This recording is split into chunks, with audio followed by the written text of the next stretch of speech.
আজকের পর্ব শুরু হচ্ছে একেবারে টানটান উত্তেজনার মধ্য দিয়ে।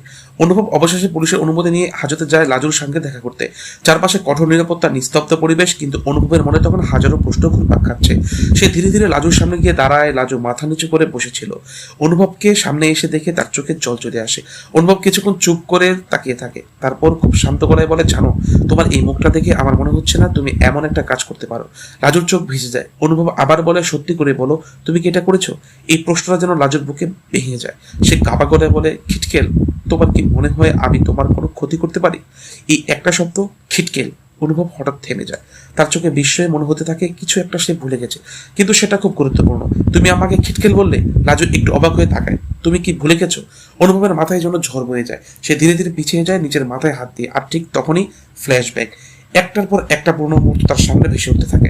লাজুর হাসি, তার সেই খিটখিট বলে ডাক, তাদের কাটানোর সময় সবকিছু। অনুভব হঠাৎ চিৎকার করে ওঠে, আমার সব মনে পড়ে গিয়েছে। লাজু হতবাক। অনুভব দৌড়ে এসে লাজুর সামনে দাঁড়ায়। তুই আমার লাজু, আমি সব মনে করতে পেরেছি।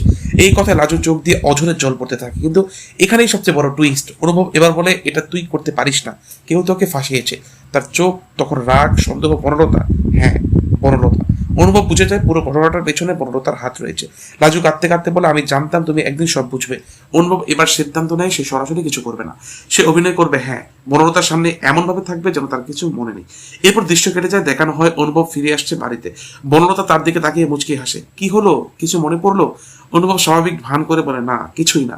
কিন্তু তার চোখের ভিতর আঙুল বনলতা বুঝতে পারে না। এরপর শুরু হয় অনুভবের নতুন খেলা। সে ধীরে ধীরে বনলতার কাছে যেতে থাকে, তার বিশ্বাস অর্জন করতে থাকে। বনলতাও নিশ্চিন্ত হয়ে পড়ে। সেভাবে তার প্ল্যান পুরো সফল, কিন্তু সে জানে না তার পতনের কাউন্ট ডাউন শুরু হয়ে গিয়েছে। একদিন একদিন অনুভব লুকিয়ে বনলতার ফোনে কিছু খুঁজতে থাকে, আর ঠিক তখনই সে পেয়ে যায় সবচেয়ে বড় প্রমাণ, একটা ভয়েস রেকর্ডিং, যেখানে বনলতা নিজেই স্বীকার করছে সবকিছু। অনুভবের চোখে এখন বিজয়ের ঝিলিক।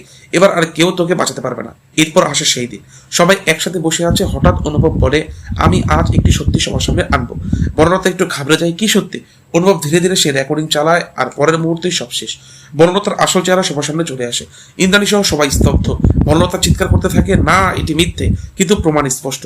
পুলিশ এসে গ্রেফতার করে। অন্যদিকে লাজু অবশেষে মুক্তি পায়। জেল থেকে বেরিয়ে এসে সে অনুভবের সামনে দাঁড়ায়। দুজনে কিছু বলতে পারে না, শুধু চোখের ভাষায় সব কথা বলে দেয়। অনুভব ধীরে ধীরে বলে, আমি দেরি করে ফেলেছি। লাজু মুচকে এসে বলে, না, তুমি ঠিক সময় এসেছো।